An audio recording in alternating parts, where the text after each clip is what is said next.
On behalf of the Genesis of Education Impression Burki, I extend a very warm welcome to all of you. Today, we have such an energetic and dynamic lawyer, Dr. Vidyotma Jha. Dr. Vidyotma Jha is working as a lawyer in Supreme Court of India. She has worked in different courts of Delhi, like High Court and commissions.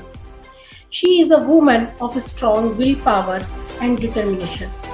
Dr. Vidyotma Jha is having a pleasant personality and she is a woman of strong determination. So let us talk with Dr. Vidyotma Jha and know her journey by her own words as a lawyer. So my first question is, please tell the viewers about your journey as how did you started practice after completing LLB while continuing your higher studies as well.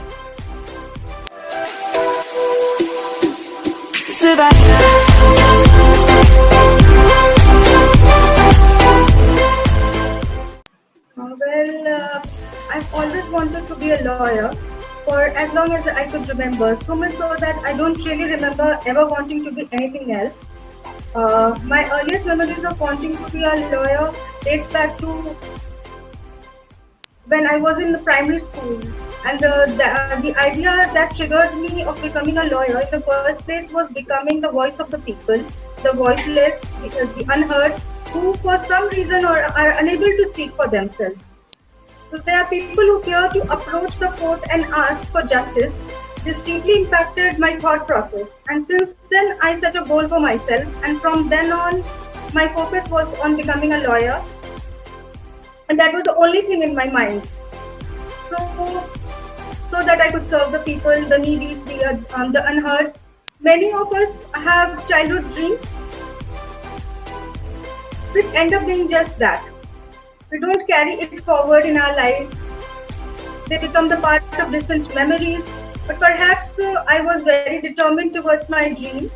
So once I had the idea in my mind that that was it. I was going to be a lawyer. As far as higher studies are concerned, I did masters in political science, and then I went to the law school. And I continued my education side by side. I never stopped, and it was a continuous process, though it was a very difficult process. While I was doing it, managing was a great difficulty, especially with work, with respect to timings, work hours, etc. But at the end of everything, I think it was. I feel it was worth it. So, ma'am, as a woman, what difficulties did you face during practice?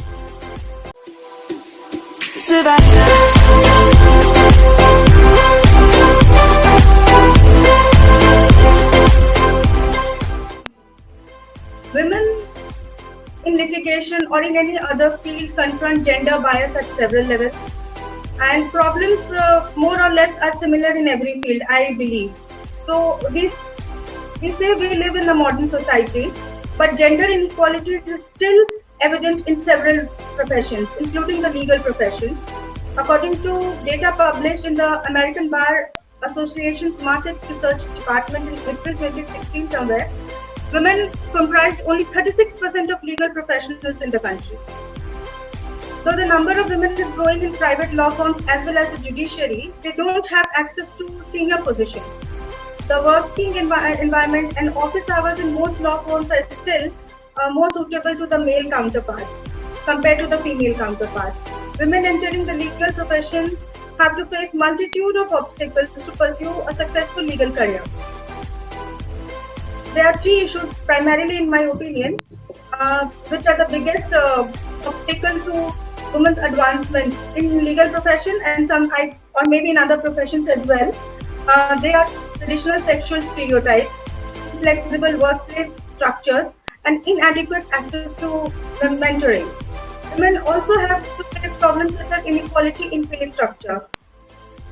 They are not paid equally with respect to the male counterparts. They remain severely underrepresented at higher levels Though at junior levels you can find many women, as much women as men, but they are underrepresented. Traditional sexual stereotyping poses several problems. Not only male peers, but clients too sometimes make assumptions about female lawyers that she may not be able to take up the case aggressively, make the negotiations or do the complex litigations, etc. So women are facing it at every stage in this profession. There's lack of work-life balance also, especially for single mothers. It can be challenging for a woman due to the arduous time frame in this profession, because you have to be accessible and available 24/7. The work demands that. So there are certain factors that can make female solicitors more susceptible to sexual harassment. These are like work hours, frequent travel, partner autonomy, etc. And workplace harassment statistics also show that one among every 3 women faces sexual harassment at workplace. So gender gap exists in almost all professions. Female lawyers earn significantly less and compared to the male counterparts. So they find it very difficult to pursue a successful career as a lawyer. Though the legal profession has witnessed sweeping changes, there is still a lot more to be done in this area. Yes, ma'am. And ma'am, what associating as an intern, what should be considered? Means if any intern want to join you, so what should be considered?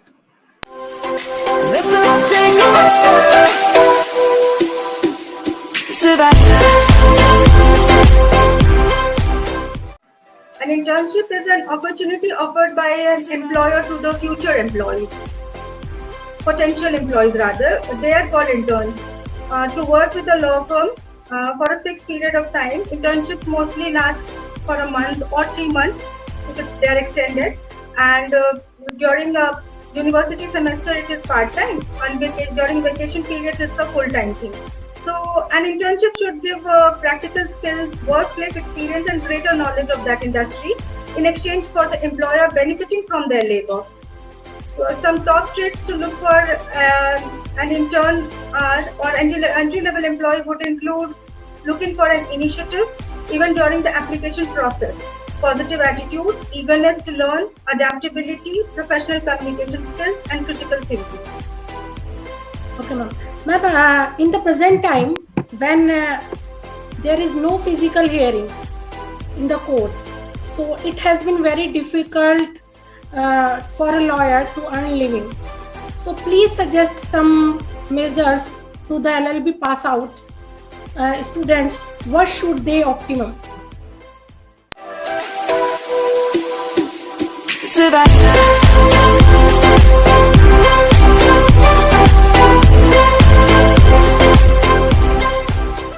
There are plethora of opportunities for law graduates, which are not restricted to just practicing as an advocate in court or corporate firms. There are plenty of industries available for LLB degree holders to work, and some of them are law firms, MNCs, government agencies, judicial bodies, banks, litigation, etc. So these degree holders can explore these industries by getting roles like law officer, advocate, litigator, corporate lawyer, teaching in colleges, working with NGOs. There are a number of opportunities for like cyber law, which is the booming branch. So a cyber law expert needs to deal with intellectual property, data protection, privacy, so cyber crimes, electronic and digital signatures, etc. So multinational companies are hiring cyber experts also, and their salary initially ranges between 3 to 5 lakh. Then next is MBA. LLB comprised with MBA degree is also much in demand because they understand the business laws and company laws better than the normal employees, general employees. So for normal LLBs also. So they are much in demand. So they can also go for MBAs, and in that case, there is also for who are interested in teaching, they can go for LLM, PhDs, and then grab the opportunities for teaching as a noble profession. Then there is media, publishing houses, corporate houses, business houses. They are also looking for LLB with CS degree. So a lot of things are there to be done. And there are legal sector in government jobs also, like from via UPSC, judiciary.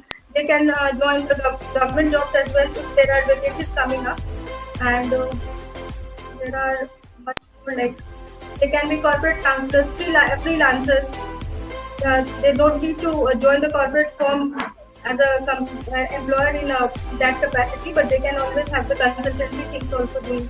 So there's so many opportunities, and there is nothing like the physical hearing is not going on, so they can try for these things. And litigation as well. Litigation pays you well, but it's time taking. It does not give you tangible income. So these are the fields, because corporate field has actually become the popular thing among students, among the new pass outs, because it gives you fast money. It pays you. Litigation is a slow process, and for fresh pass outs, they can always opt for any of these, even litigation, but for that they have to be patient. So there are a number of opportunities lawyers can choose as per their interest and expertise. Ma'am, your specialization is? My specialization is, I've done cases related to environmental law, service matters, all kinds of cases basically, but these are more like there. Okay, ma'am. Ma'am, what is your future plans? Yeah, ma'am. Means as a lawyer or as an academician, because you have two fields, you can do practice also, and you can go for academics also.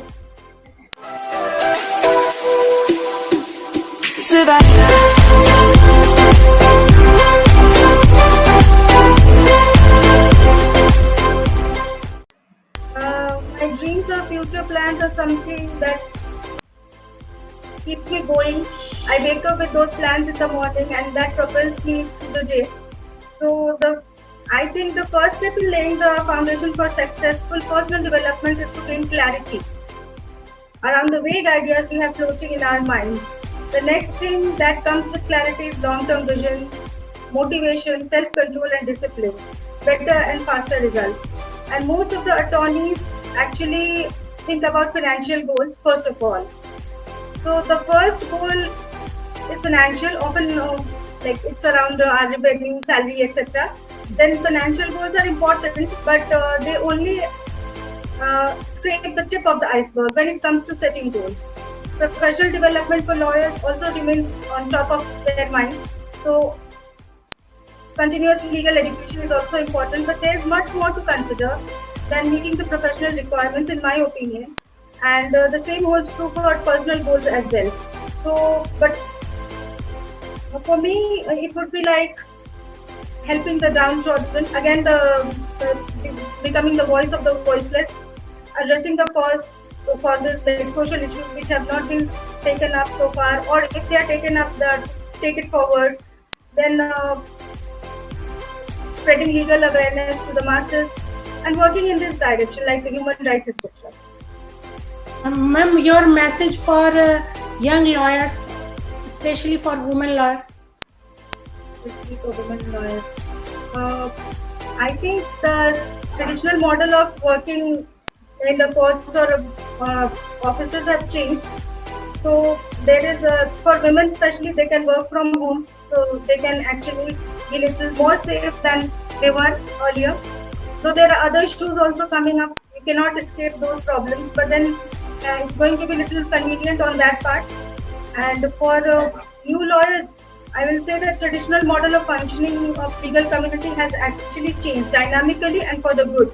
So we should look forward to it in a positive way. We should see the pandemic as a boon also. Though I know it has been very, like, second wave has affected us a lot, but then technology has removed the physical footprint. You can work from any corner of the world. You can have office on the wheels. So we should think positive, and like things like artificial intelligence have become integral part of the leading law firms. They are focusing on cyber laws and everything because the lifestyle, everything is affected by this pandemic and everything has changed. So we have to think like that. Like Deloitte had predicted that 1 lakh legal roles will be automated by 2036, and law firms would start using these talent strategies by 2020. So post-pandemic is not all that bad. We have to keep our eyes open. We have to think in the positive way. So legal profession is opening new doors also. So thank you very much, ma'am, for interview.